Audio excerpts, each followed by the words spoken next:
Selamat kelahiran suaranya untuk Nabi Muhammad Sallallahu Alaihi Wasallam. Insya Allah. Ibu salat apa nih yang bisa?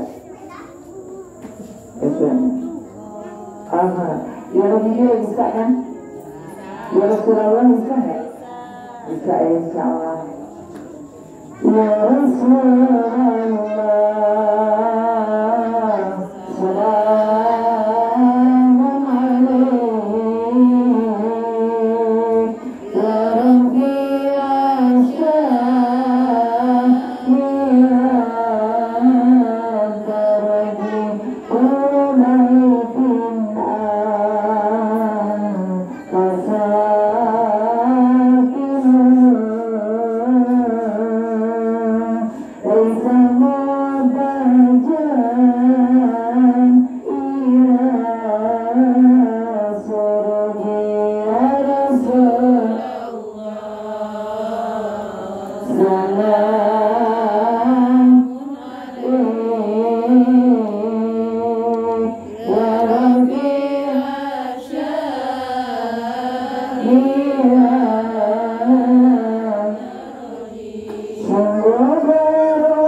Yaitu Bapak Ustadz Arif beserta keluarga. Yang saya hormati Ketua Majelis Ta'lim Nurul Jannah, Ibu Insyaallah, dan juga jamaah Majelis Ta'lim yang hadir pada kesempatan di malam hari ini. Insya Allah mudah-mudahan duduknya kita semua di tempat ini mendapatkan rahmat dari Allah Subhanahu wa Ta'ala. Allah memberkahi keimanan kita, Allah terangkan hati kita, Allah ampuni dosa kita, sehingga malam hari ini Allah memberikan kepada kita rezeki, yaitu ilmu yang bermanfaat. Amin ya rabbal alamin. Alhamdulillah ala kulli hal. Bersyukur kita semua kepada Allah Subhanahu wa Ta'ala karena kita dipertemukan oleh Allah, yaitu perantaranya adalah Nabi besar kita Muhammad sallallahu alaihi wasallam, yaitu perayaan Isra dan Mi'raj Nabi Muhammad sallallahu alaihi wasallam. Mudah-mudahan silaturahmi kita pada hari ini menjadikan keberkahan atas umur kita. Amin ya rabbal alamin. Mohon sebelumnya, pada malam hari ini kami MC kita bilang kita kedatangan seorang guru. Sekali lagi, saya bukan seorang guru. Saya adalah kawan ibu. Saya adalah teman ibu. Kawan, teman untuk memperbaiki ibadah kita dan memperbaiki dosa-dosa kita agar kehidupan kita bermanfaat di dunia dan kita semua selamat nanti di akhirat. Amin ya rabbal alamin. Alhamdulillah, ya, cuma di musala Nur Jannah ini yang tahu nama lengkap saya. Karena saya di luar sana, saya dikenalnya Nur Masana. Orangnya saya pada kaget, tahu nama KTP saya. Ya, karena saya di luar sana, orang itu panggil saya Nur Masana. Jadi bukan Siti Maseha, tapi sangat benar. Karena ibu saya kasih nama Siti Maseha, bukan Nur Maseha.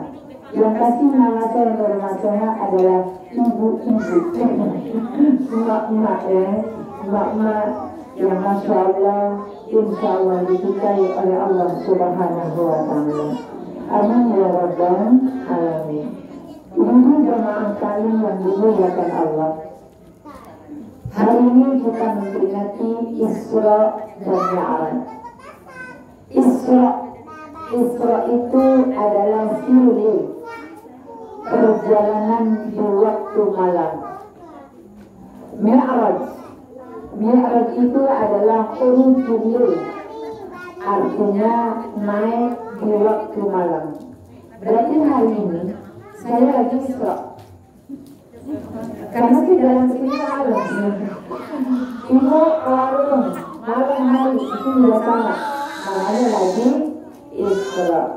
Akan tetapi di jemaah yang dirahmati Allah Subhanahu wa Ta'ala, peringatan Isra dan Mi'raj Nabi besar kita Muhammad sallallahu alaihi wasallam adalah merupakan peristiwa yang begitu agung dan mulia.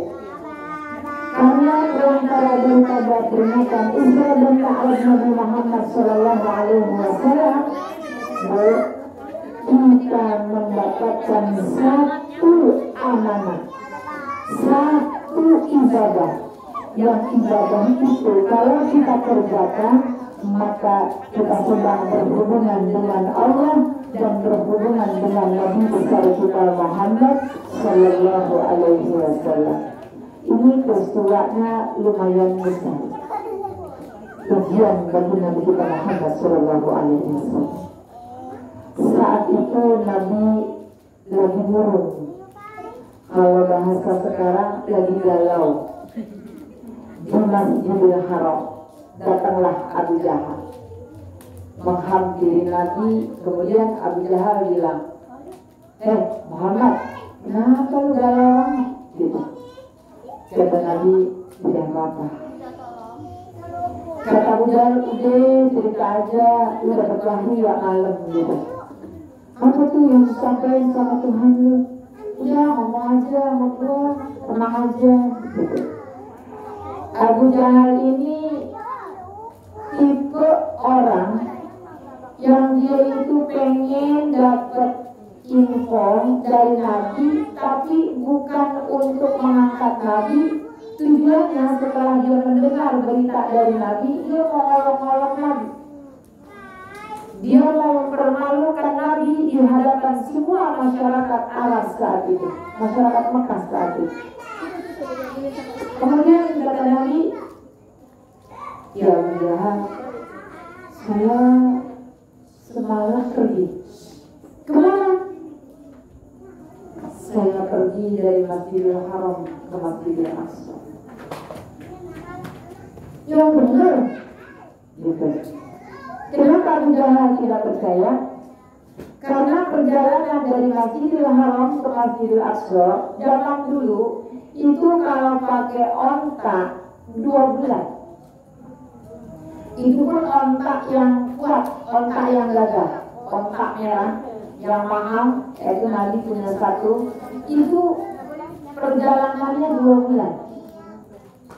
Yang benernya yang mana?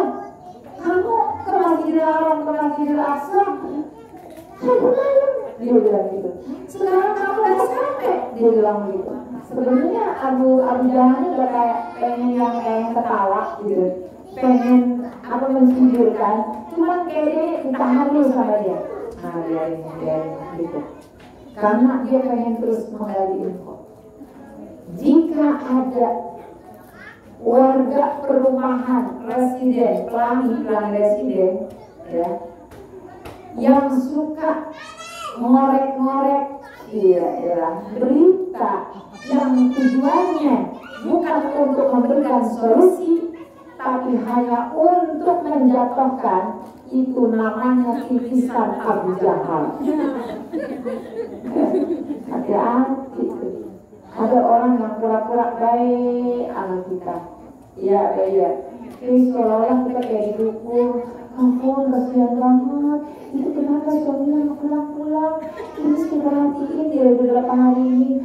Aduh, kasihan ya, kamu sendirian. Padahal hatinya nggak bilang begitu. Gue pengen tahu dia lakinya pergi kemana sih gitu. Cari kabar, cari info. Ini kalau ada, kita kalau ada di dalam hati kita sesama muslim, jangankan sesama muslim, sesama orang non-muslim aja, kalau hati kita kayak begitu, hati-hati. Dia berarti ada titisan darah dari Abu Jahal. Ya, namanya emak Umi Jahal. Kalau ibu, kalau bapak yang suka nyari-nyari info, itu namanya Abu Jahal. Na'udzubillah ini. Jadi, terus ibu jamaah yang bilangnya jauh, Abu Jahal kalau yang mendukung, Muhammad, yang bener nih.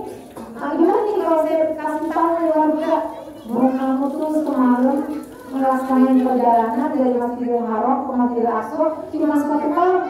Terus katanya itu ya kamu langit. Udah saya kasih tahu ya sama warga, pasti warga bakalan terima sama kamu. Padahal enggak gitu.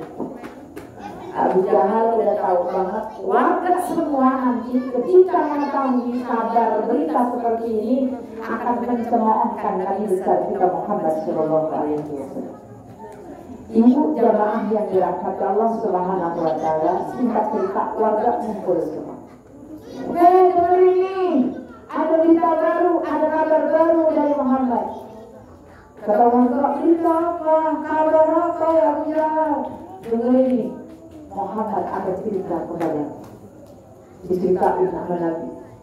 Nabi belum selesai cerita, warga sudah mulai mencidurkan Nabi. Bahkan sampai ada yang ngatain, tukang sihir. Semua kata-kata yang jelek dilontarkan kepada Nabi besar kita Muhammad Sallallahu Alaihi Wasallam. Akan tetapi ibu, datanglah Sayyidina Abu Bakar As-Siddiq yang saat itu namanya belum mendapatkan gelar As-Siddiq. Ketika Nabi dipojokkan sama warga Arab, warga Mekah saat itu, tiba-tiba datanglah Sayyidina Abu Bakar mengatakan, demi Allah, andai pun Nabi yang berkata lebih daripada itu, maka aku akan tetap percaya bahwa yang disampaikan oleh Nabi adalah kebenaran. Karena Ibu, satu-satunya makhluk di dunia ini orang yang benci banget sama Nabi, yaitu Abu Jahal. Dia bersumpah bahwa demi Allah, Nabi Muhammad SAW mulutnya dari sejak lahir sampai dia wafat tidak pernah sekalipun dia berkata bohong. Inilah hebatnya Nabi besar kita Muhammad SAW. Dan ibu jamaah yang dirahmati Allah, sejak itulah Sayyidina Abu Bakar mendapatkan gelar As-Siddiq, karena dialah yang membenarkan daripada Isra dan Mi'rajnya Nabi Muhammad SAW. Perjalanan yang dilakukan oleh Allah. Nabi Musa alaihissalam itu sampai mohon-mohon sama Allah, ya Allah, aku ingin melihat zat-Mu ya Allah. Ya Allah, perlihatkanlah zat-Mu kepada saya ya Allah. Nabi Musa di Gunung Tursina itu munajat sama Allah, pengen melihat Allah langsung. Begitu Allah tampilkan baru cahayanya saja, tiba-tiba Nabi Musa tidak kuat, pingsan. Setelah bangun dari pingsan, Nabi Musa berkata, ya Allah, saya tidak mampu untuk melihat zat-Mu. Jangankan zat-Mu, cahaya-Mu pun saya tidak mampu.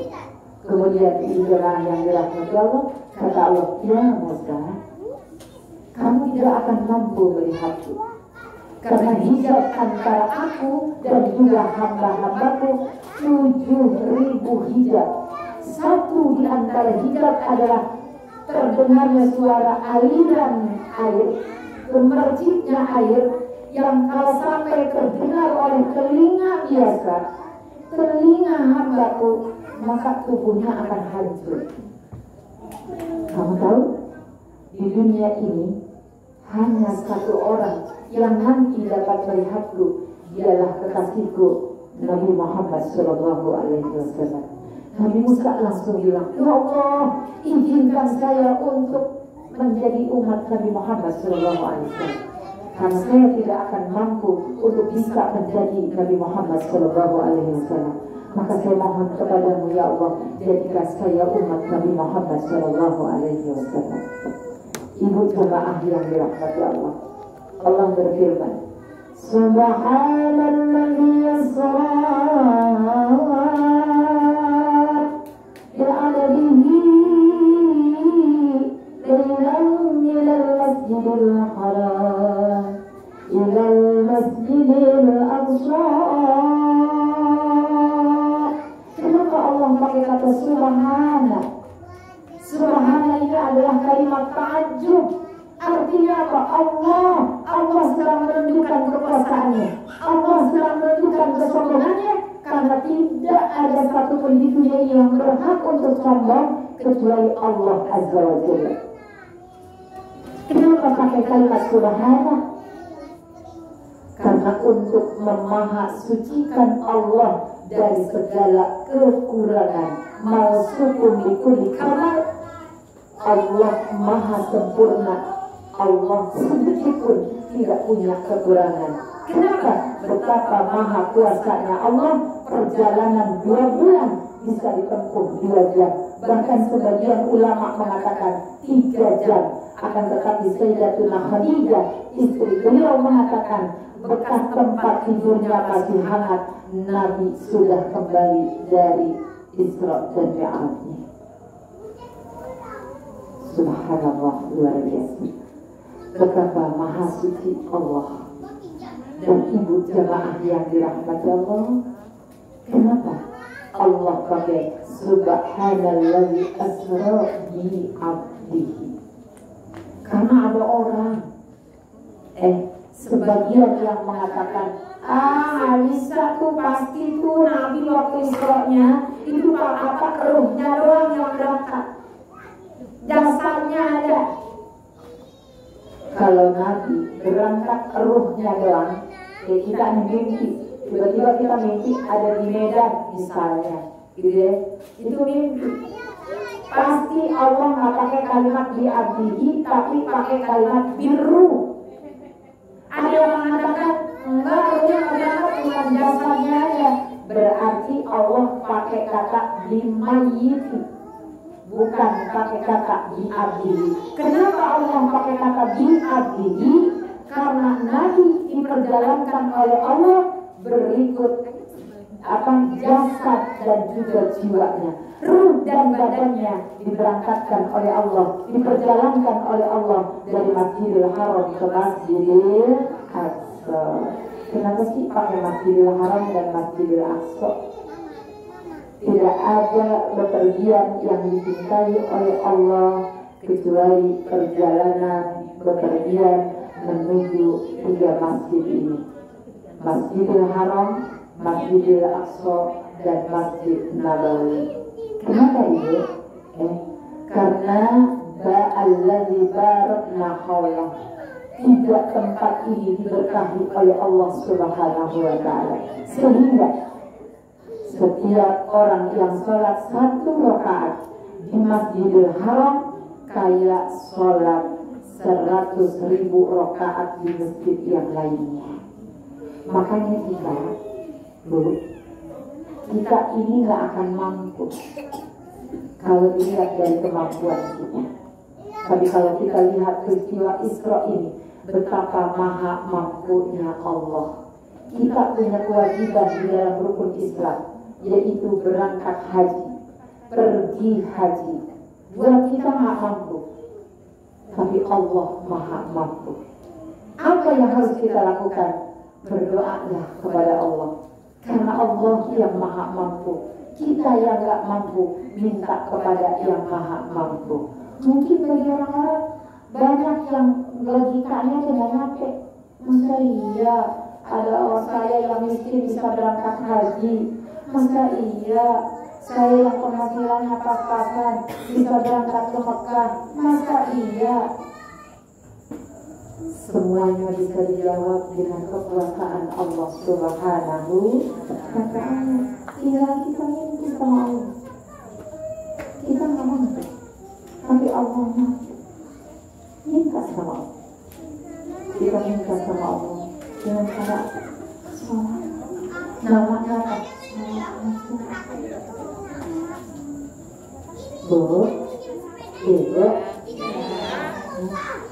Kalau dilihat dari kemampuan kita nggak akan mampu. Tapi harus ingat, Mayuribillah yuqatihu fiddin. Orang-orang yang dipilih sama Allah di dalam kebaikan itu pasti akan selalu berada di tempat kebaikan.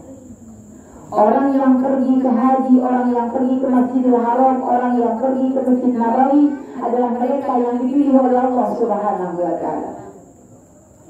Berapa banyak di antara kita yang hartanya banyak, duitnya banyak, akan tetapi belum bisa nyampe ke Masjidil Haram. Kenapa? Karena memang Allah belum pilih.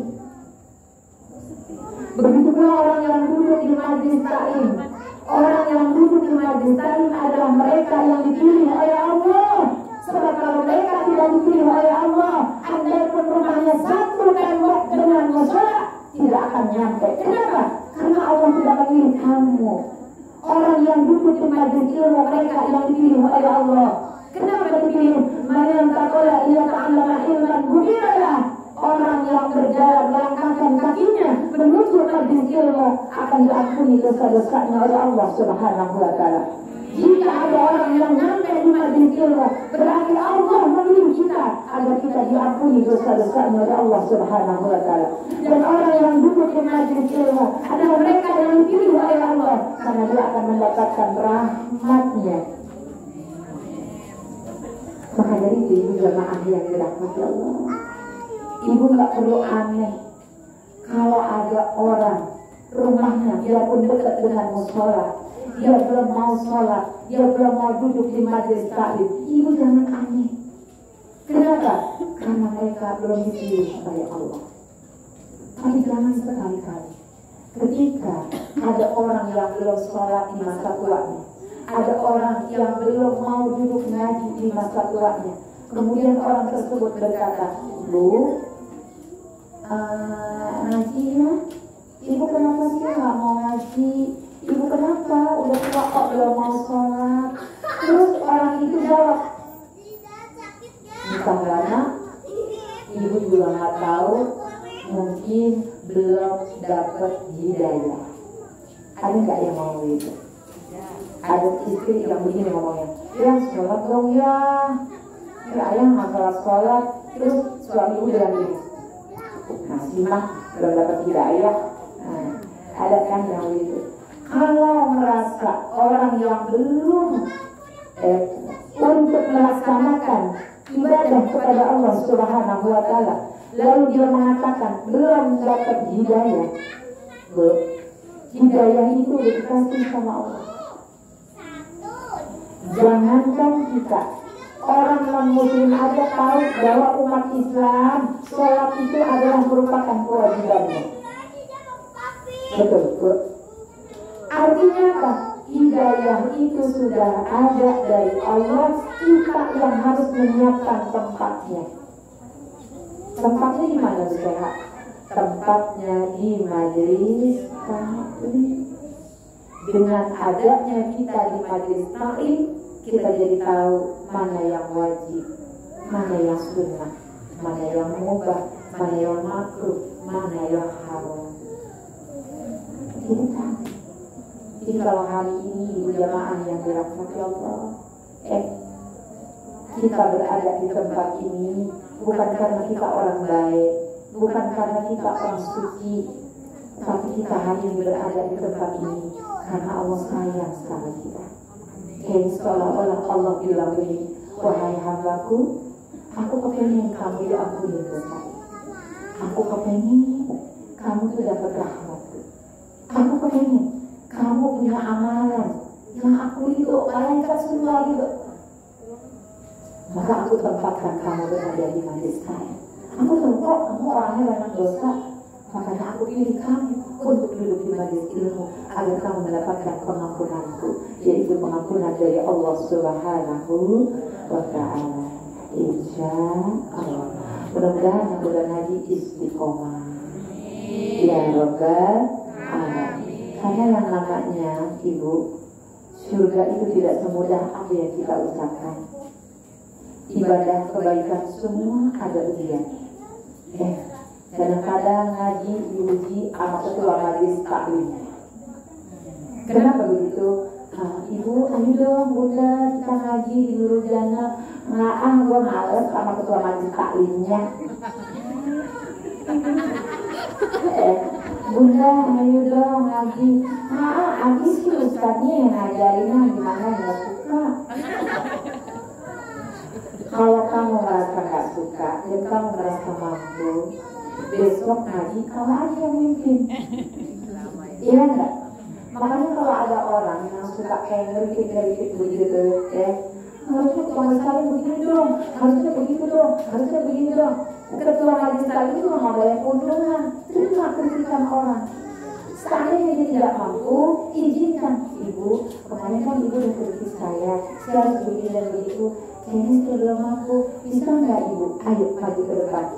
Ibu yang melaksanakan kritik tersebut. Setiap kali ibu berbicara, berarti ibu lebih mampu dibandingkan dengan saya. Tapi biasanya orang yang kritik yang nonton bola. Ibu lihat suami ibu yang suka pecinta bola. Kalau ada yang dijagoin, yang disenanginnya, kagak bisa ngegolin bola. Dia bilang apa? Goblok banget. Sebelah kiri. Padahal kalau suami ibu disuruh turun turun ke lapangan bola, nggak mampu lari pun. Boro-boro ngegolin bola, kami aja nggak bisa. Iya. Artinya apa? Berbicara itu lebih mudah daripada prakteknya. Ya. Makanya ini jamaah yang dirahmati Allah, ini kita lagi belajar Isra dan Mi'raj. Menerima dengan keimanan.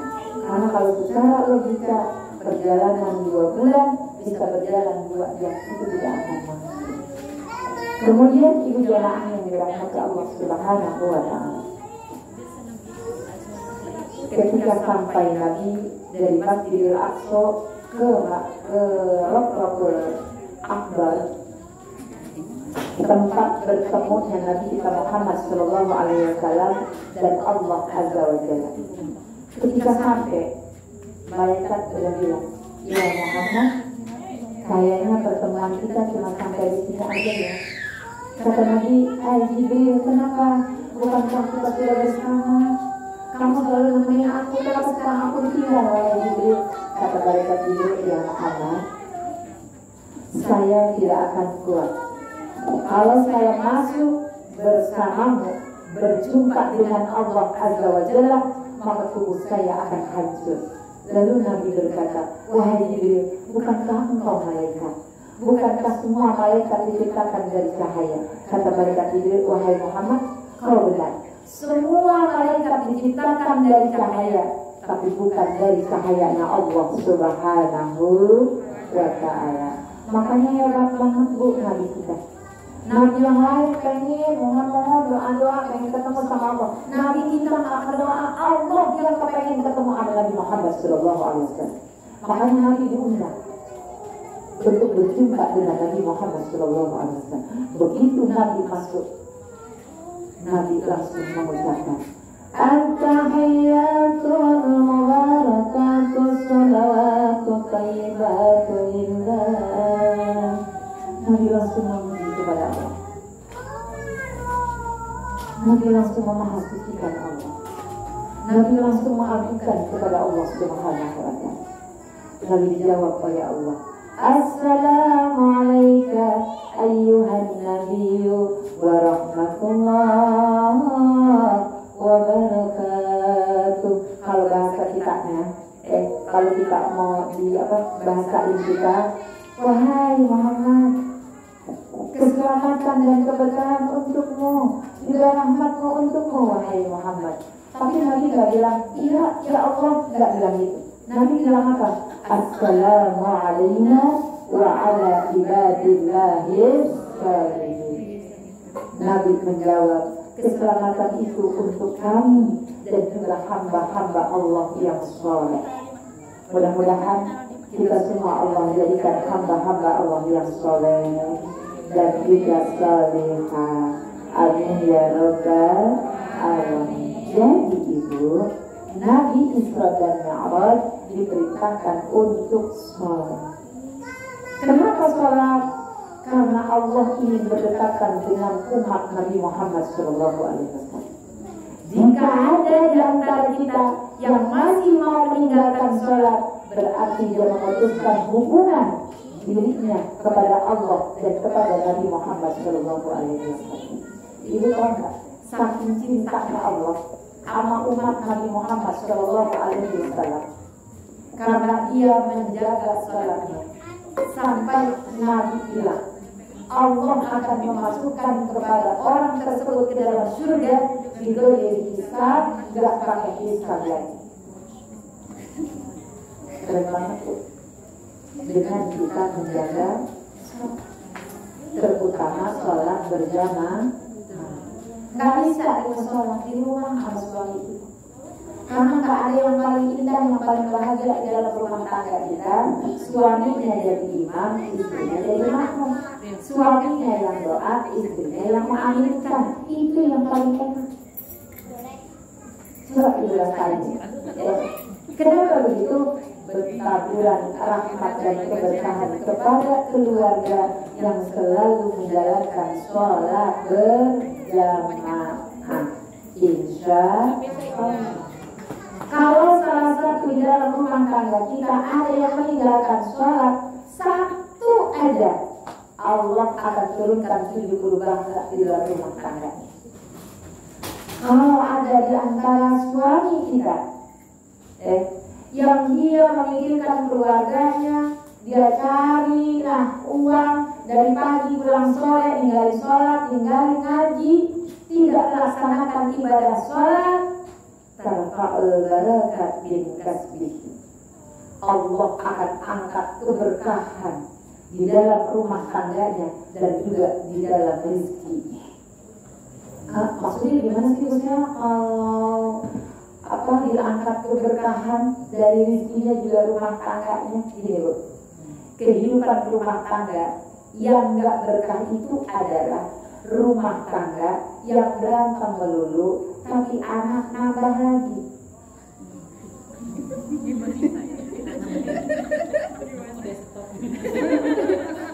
Halo Ibu, rumah tangga yang ribut melulu tapi anak nambah, itu namanya nggak berkah. Kenapa begitu?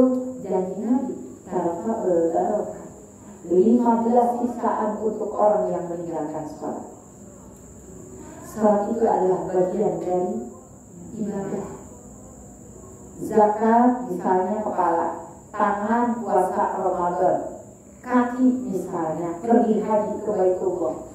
Bu, kalau orang berpuasa bulan Ramadan, dia zakat, kemudian dia berpuasa pergi haji, dia mengucapkan 2 kalimat syahadat, tapi dia enggak sholat, tidak akan nempel. Karena tangan, kaki, dan kepala butuh badan untuk menempelkan anggota menjadi anggota kita yang sempurna. Jadi kalau ada orang dia melakukan ibadah yang lain tapi nggak sholat, kamu itu bohong. Karena sholatmu yang membedakan dirimu dengan orang yang kafir. Sholatmu adalah yang menghubungkan dirimu kepada Allah dan kepada Nabi Muhammad SAW. Makanya Masya Allah, ibu jamaah yang dirahmati Allah, 3 orang yang disiksa oleh Allah di dunianya ketika sakaratul maut, buat orang yang meninggalkan sholat. Yang pertama, Allah akan wafati dia dalam keadaan gila. Dalam keadaan gila. Yang kedua, Allah wafati dia dalam keadaan haus, sehingga ketika dia meninggal dunia, mulutnya dalam keadaan menganga. Kenapa begitu? Karena rasa haus yang luar biasa. Sampai Habib Umar bin Syekh Abi Bakar bin Salim mengatakan, jika ada orang yang sakaratul maut, diminumi, dituangin air 10 galon ke dalam mulutnya, tidak akan hilang rasa hausnya. Makanya untuk orang yang meninggalkan sholat, ketika dia sakaratul maut, lebih banyak di antara mereka matinya dalam keadaan menganga mulutnya. Kenapa? Karena saking haus, saking dahsyatnya sakaratul maut. Yang ketiga, orang yang sakaratul maut dalam keadaan meninggalkan sholat, maka dia mati dalam keadaan dahaga yang luar biasa. Ciri-cirinya adalah ketika dia akhir kehidupannya, dia akan mengeluarkan air mata kekuning-kuningan dari sebelah kiri matanya, dan dia tidak akan pernah menoleh ke atas ataupun ke sebelah kanan, kecuali dia menoleh ke atas langsung ke sebelah kiri. Itu ciri-cirinya. Makanya di jemaah yang dirahmati Allah, kita tidak akan kuat. Pokoknya seburuk-buruknya kita, sebandel-bandelnya kita, serepot-repotnya kita, sholat jangan pernah ditinggal. Ngaji jangan ditinggalin sholat kita. Andaikan ada orang yang bilang begini, percuma lu ngaji, belum mertua aja pelit, percuma lu ngaji, sama tetangga aja nggak akur, percuma lu sholat, suami lu tukang curi, tukang nipu. Kita nggak boleh berhenti sholat. Andai pun kita belum bisa tinggalin maksiat, sholat jangan ditinggali. Kenapa begitu? Kalau kita bermaksiat, lalu kita meninggalkan sholat, siapa yang akan mengampuni dosa-dosa kita? Karena kita nggak pernah tahu kapan sholat itu. Ketika Allah menerima sholat kita, maka dengan detik itu pula Allah akan memberikan tauhid di dalam hati kita, sehingga apa? Dia menangisi akan dosa-dosanya. Dia akan bertaubat akan dosa-dosanya, lalu dia diterima oleh Allah, dan bisa jadi dia wafat dalam keadaan husnul khatimah. Ya Rabbah, daripada orang yang merasa suci, daripada orang yang merasa baik karena dia udah rajin ngaji, Dia pada orang yang merasa sholatnya lebih baik, sehingga Allah seolah-olah menjadikan dia orang yang paling baik di antara yang lainnya. Sungguh, jika ada hatimu punya perasaan seperti itu, sesungguhnya engkau adalah yang paling buruk di sisi hamba, di sisi Allah Subhanahu wa Ta'ala. Maka dari itu di jamaah yang dirahmati Allah, ya, peringatan Isra dan Mi'raj ini adalah lakukanlah ibadah, terutama sholat, karena sholat adalah cerminan di dalam kehidupan duniamu juga akhirat. Karena orang yang selalu menjaga sholatnya adalah dia yang selalu dijaga oleh Allah dari perbuatan yang fasik. Karena sholat adalah cermin akhlakmu. Jika sholatmu baik, sholatmu bagus, fa'in sholahat sa'iru amali, maka baik semua amal. Kalau hari ini ada ibu yang dia masih ngelawan sama suaminya, dia yang masih suka mencuri uang di kantong suaminya, masih istri yang masih suka ngintip dompet suaminya, berarti itu sholatnya belum benar. Kalau masih ada istri yang kalau tidur sama suaminya dalam keadaan pantat-pantatan, gitu ya, ini hati-hati loh Bu. Karena soal ini memang mempengaruhi banget.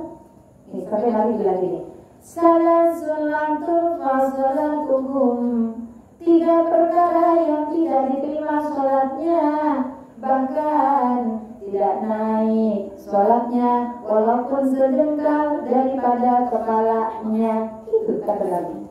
Siapa yang 3 perkara? Yang pertama, pemimpin yang dibenci oleh rakyatnya. Makhluk, BRT laki-laki, ada BRT sih, yang sampai dibenci sama warganya. Karena pemimpin yang dibenci oleh rakyatnya, tidak diterima sholatnya dan tidak naik walaupun sejengkal dari kepalanya. Itu yang gimana dong Musya? Pemimpin yang dibenci sama orang-orang yang baik, pemimpin yang dibenci sama orang-orang yang soleh. Kalau pemimpin yang dibenci sama orang-orang baik, orang-orang soleh, berarti yang pemimpin salah. Berarti kan harus dikaji. Iya apa ya? Contohnya gini deh. Ibu kedapatan sama di contoh ya, tapi bukan RT sini, bukan RT di sono. Di masjid lah, apa tuh namanya? Bukan di sono, di sono. Ya. Kalau misalnya ibu kedapatan sama Pak RT yang dia tuh judi, terus dia ngebangun pos ronda itu buat judi, buat apa aja? Karaokean. Misalnya contoh ya, contoh. Kira-kira ibu senang apa enggak? Nih kita kan habis taklim nih. Kira-kira ibu senang enggak? Enggak. Itu kalau ada pemimpin yang dibenci orang-orang yang baik, orang-orang yang soleh, sholatnya hadirin semua. Atau 2, alhamdulillah. Kata ibu yang lain bilang, alhamdulillah, saya emang gak jadi pemimpin. Nggak jadi BRT, nggak jadi BRW, nggak jadi lurah, emang gak ada yang nyoblos, nggak ada yang milih. Ya. Satu. Yang kedua, tidak diterima sholatmu dan tidak naik sholatmu walaupun sejengkal dari kepalamu. Yang kedua, imro'atun batas fi zawjiha, perempuan yang tidur nyenyak dalam keadaan suaminya marah kepadanya. Ayo,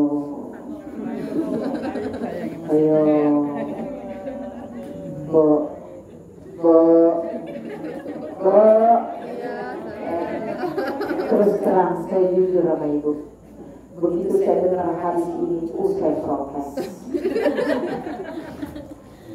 Saya bilang sama suami saya, Abi, kenapa sih Nabi kok ngancamnya perempuan melulu?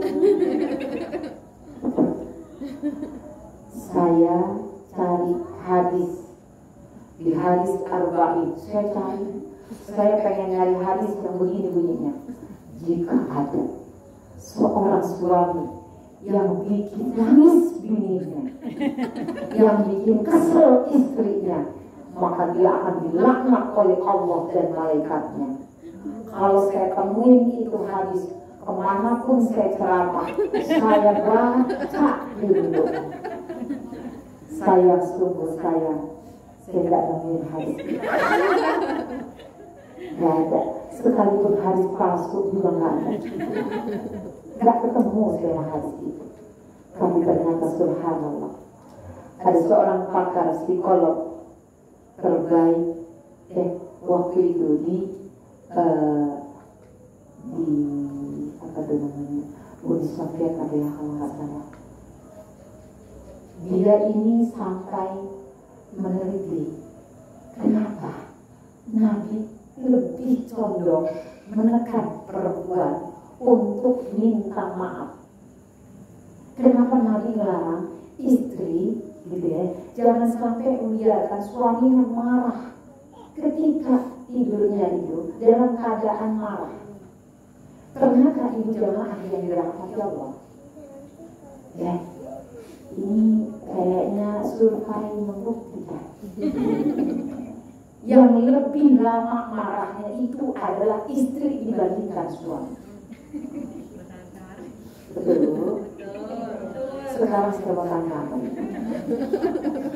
Ibu, kalau misalnya suami ibu habis mandi, naruh handuk di atas tempat tidur, saya mau tanya sama ibu, kira-kira ibu marah apa kagak? Enggak.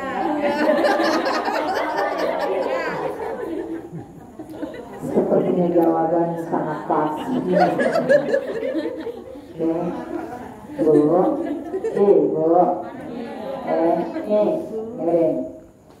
ibu masak, maaf nggak nyuci piring, suami ibu pulang, suami ibu bilang, tolong ma, rumah berantakan amat. Kira-kira saya tanya, biasanya ini yang marah ibu-ibunya.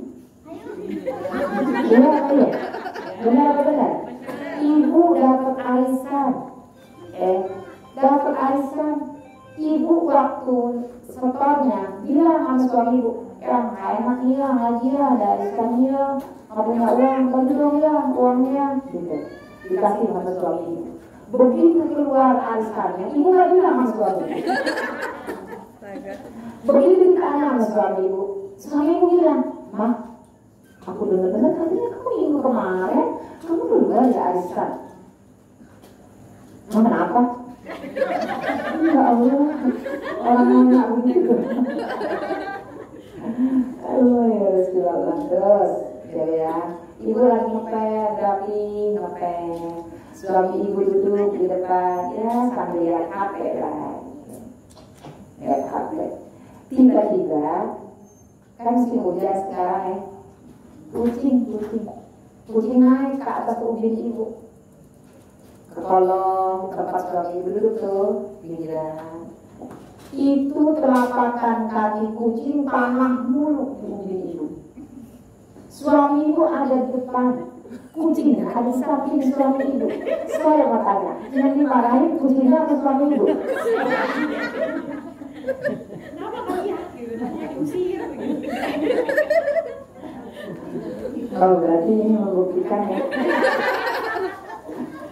Ya Allah, ya Rasulullah. Ini Bu, kenapa? Jawabannya ada di sini. Ternyata Nabi sama sayang sama perempuan. Gitu. Ibu kan kalau ngambek susah banget dimaafinnya. Kalau ngambek, tidurnya bisa. Suaminya malah tengok, istrinya malah lemari. Kata suaminya datang, kamu dilurus sama suami. Kata suaminya bilang, Mama, maafin ayah, ayah hilang. Kata suami ibu, ini yang ketahuan, gimana yang ketahuan? Ya Allah, marah. Terus pindah ke depan TV. Suaminya ngejar ke depan TV. Kata suaminya, Mama, jangan tidur di bawah, nanti Mama sakit. Ibu bilang apa? Biarin gak apa-apa, biar sakit sekalian. Padahal kalau sakit ibu yang malah rugi ya. Ya Allah ya Rasulullah. Ini apa ya, susah. Makanya kenapa talak itu ada di laki-laki. Laki-laki lebih tahan. Dia nggak banyak berbicara. Dia tidak akan berbicara kalau belum ketemu solusinya. Kalau ibu nyari solusi sambil ngomong.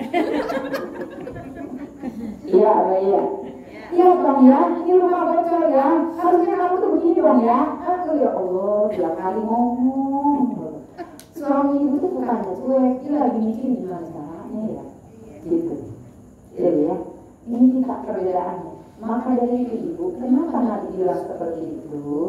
Karena perempuan kalau tidur dalam keadaan marah, dalam keadaan kesel, dalam keadaan sedih, begitu dia bangun, memori kenangan manisnya itu akan pudar. Satu, kedua, berlanjutnya umur nih, berlanjutnya usia ibu, ini lama-lama ibu kayak kalau orang sekarang ibunya apa ya, lola. Mungkin ya ibu lola. Lama loginya lola namanya ya. Lola itu bermasuk usia itu. Yang kita kalau ngeliatin, ustazah lagi ngomong ngeliatin kayak anak bandung ngotong. Ditanya sama teman sebelah ini, kamu ngerti ya ustazah? Ya. Makanya kalau ada emak-emak, budak-budak di sini, yang begitu modelnya, itu orang ya. Ya, enggak, jadi maksudnya begitu. Jadi supaya masalah itu diselesaikan sebelum tidur, jangan dilarut-larutin, bahaya buat kita. Bisa, begitu kita nomor, waduh, lagi kesel sama suami kita. Ustazah saya kemarin bilang, sholatmu tidak akan diterima, sekalipun kamu sholatnya di depan Ka'bah.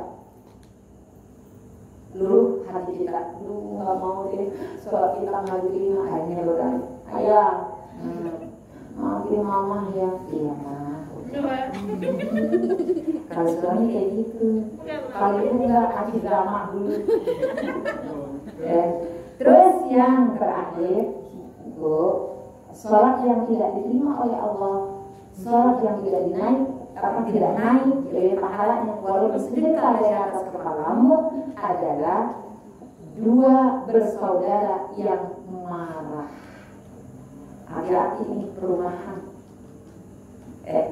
Kadang-kadang masalah anak mak sama emaknya, bunda sama bunda 3 tahun, 3 lebaran, 3 Ramadan, Masya Allah, 3 puasa karena namanya. Aduh, cuek-cuekan. Hati-hati. Apa yang kamu pertahankan? 3 hari nggak tanya-tanya. Sama-sama muslim, sama-sama saudara. Ibu, dua-duanya tidak ada yang selamat kecuali kedua-duanya masuk ke dalam neraka. Yang marah dan yang dimarahi, dua-duanya masuk ke dalam neraka. Na'udzubillah ini. Lagi jangan baper-baper aja sih, ya Allah. Cuma masalah anak kecil doang. Saya sakit hati, anak saya dihina, ya Allah. Nggak itu. Ya Allah, saya maafin. Karena dia udah menghina anak saya. Mudah-mudahan hinaan inilah yang akan memuliakan anak saya di masa yang akan datang. Begitu. Keren nggak menjelaskan kayak gitu? Keren. Harus ada, kan kita muslim. Sama seperti orang Mekah menerima bagaimana mungkin perjalanan 2 bulan bisa dijalankan 2 jam. Apa yang bisa menerima itu? Keimanan. Ibu bisa menerima itu. Karena apa? Karena keimanan. Buat apa nyimpen kesalahan orang? Buat apa kita nyimpen hati kita dipenuhi dengan dendam, iri, kesel, dan sebagainya? Unek-unek ibu itu ibaratnya ibu nyimpenin sampah aja di rumah kita. Kalau udah penuh dibuangin sama kita. Ini ibu sampah disimpan bertahun-tahun. Sampai ada suami istri, ya Allah, udah banyak kali sakitin suaminya selingkuh, gitu ya. Tapi suaminya masih tetap milih sama dia. Udah berpuluh-puluh tahun ketemu sama saya bilang, alhamdulillah, udah baik sekarang sama suaminya. Alhamdulillah, setelah saya udah baik sama suami saya. Tapi saya mau bayar juga buat anak saya. Hati saya masih sakit rasanya. Oh, ya Allah, buangin kayak gitu. Kenapa? anak kamu selamat adalah dengan hatimu yang selamat, maka kesalahanmu. Karena kita juga belum tentu sempurna di mata Allah. Kita juga belum tentu sempurna di hadapan suami kita. Boleh jadi suami kita saat ini masih bertahan dengan kita karena Allah kasih kesabaran di dalam hatinya. Belum tentu suami kita bisa senang banget doa kita. Siapa tahu suami kita hatinya tertekan dengan sikap ibu yang ambekan, nggak boleh salah sedikit. Makanya kalau ditanya sama suami ibu, ya ini nggak apa-apa ya? Iya mah, nggak apa-apa. Ya, kenapa? Karena suami ibu nggak bisa mengemukakan pendapat. Dia bilang pendapatnya marah. Emang emak begitu. Ya, aku mau pakai baju merah, cakep nggak ya? Iya mah, kayaknya bagus. Begitu keluar pakai bajunya hijau. Mama, emang gak ketemu ya, emak tuh. Kalau ditanya, mah mau makan apa?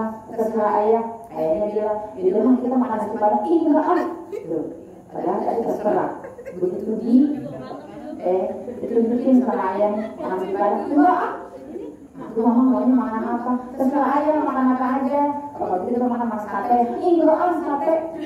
Ini istri yang kayak begini. Enak istri yang istri yang model kayak begini apa ibu? Rupiah. Insya Allah mudah-mudahan sholat kita adalah cermin kepribadian kita. Mudah-mudahan sholat yang kita kerjakan ini diterima oleh Allah Subhanahu wa Ta'ala. Kita semua diwafatkan dalam keadaan husnul khatimah. Mati husnul khatimah, mati yang penuh dengan rahmat. Tiba di dalam kubur, tanah kubur pun bergerak meluas, bahkan terhias dengan hiasan surga. Datanglah ribuan malaikat dan bidadari, di antara mereka yang paling derita dan paling bercahaya, yaitu bidadari yang membawa sebuah apel berwarna merah dengan tangkai emas. Lalu dihadapkan kepada si mayit dan berkata, hei fulan bin fulan, dapat salam dari Allah untukmu, dan inilah balasan dari Tuhanmu atas kebaikan-kebaikanmu waktu di dunia. Diambillah tangkai tersebut, maka keluarlah daripada pakaian dari sutra yang terdapat di surganya Allah Subhanahu wa Ta'ala. Begitu ditarik tangkai apel tersebut, terdapatlah sutra untuk pakaian si ahli mayit, yang sutra itu berbau harum yang sangat wangi, dan subhanallah, itulah pakaian ahli surga. Mudah-mudahan kita semua diwafatkan di dalam keadaan husnul khatimah. Ya Allah biha, ya Allah biha, ya Allah bihus. Keras-keras suaranya. Ya Allah biha, ya Allah biha, ya Allah bihus. Bismillahirrahmanirrahim. Alhamdulillahi rabbil alamin. Hamdan na'imin, hamdan syakirin, hamdan yu'abdi ni'amahu wa yukafi'um mazidah. Allahumma salli ala sayyidina Muhammadin abdika wa nabika wa rasulika nabiyil ummi wa ala alihi wa sahbihi wa sallim. Allahumma ighfir lana wa liwalidina warhamna warhamhuma kama rabbayana shighara. Allahumma arham aba'ana waghfir li ummahatina. Kita sebutkan nama ayah dan ibu kita di malam Isra dan Mi'raj ini. Kita sebutkan nama nama yang nanti akan tercantum dengan nama kita, yang nanti di hari kiamat kita dipanggil oleh Allah dengan nama ayah juga ibu kita, ibu yang telah melahirkan kita. Semua orang belum ada yang mendoakan kita. Manusia pertama yang mendoakan kita adalah ibu kita. Apalagi saat kita berada di dalam kandungan ibu kita, ibu dah selalu mendoakan kita. Kalau ada hari ini kita dapat kebaikan di dunia ini, itu semata-mata karena doa dari ibu kita. Ucapkan nama ibu kita, sebutlah nama ibu kita, berharap kepada Allah berkah Nabi Muhammad SAW. Mudah-mudahan ibu kita selalu berada di dalam penjagaan Allah Subhanahu wa Ta'ala. Allah balas kebaikan-kebaikan dengan Allah memberikan surga kepadanya. Ighfir lana wa liwalidina warham wa liwalidina wa adkhilna al-jannata bi rahmatika ya arhamar rahimin. Allahumma ati nufusana taqwaha wa zakkiha anta khairu man zakkaha anta waliyuha wa maulaha. Allahumma inna na'udzu bika min adzabil nar wa min adzabil qubur wa min fitnatil mahya wal mamat wa min fitnatil masiihid dajjal wa min al-makrami wal ma'tam. Rabbana la tuzigh qulubana ba'da idh hadaytana wa hab lana min ladunka rahmatan innaka antal wahhab. Rabbana atina fid dunya hasanah wa fil akhirati hasanah wa qina azabannar.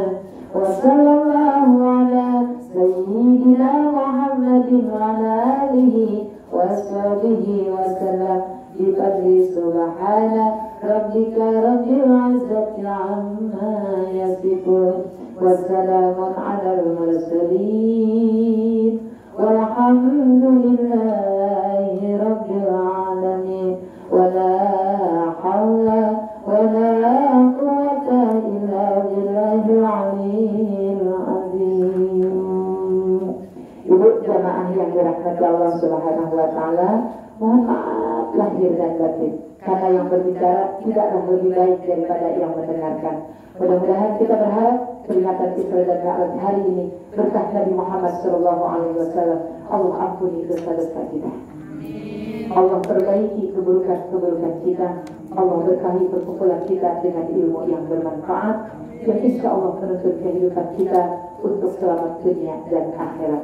Jangan pernah untuk sulit memaafkan kesalahan siapapun kepada kita, dan karena kita juga bukan manusia yang sempurna. Mudah-mudahan Allah Subhanahu wa Ta'ala memberkahi kehidupan kita dengan iman dan Islam dan wafat dalam keadaan husnul khatimah. Subhanakallahumma wa bihamdika asyhadu an la ilaha illa anta nastaghfiruka wa natubu ilaik. Wassalamualaikum warahmatullahi wabarakatuh. Waalaikumsalam.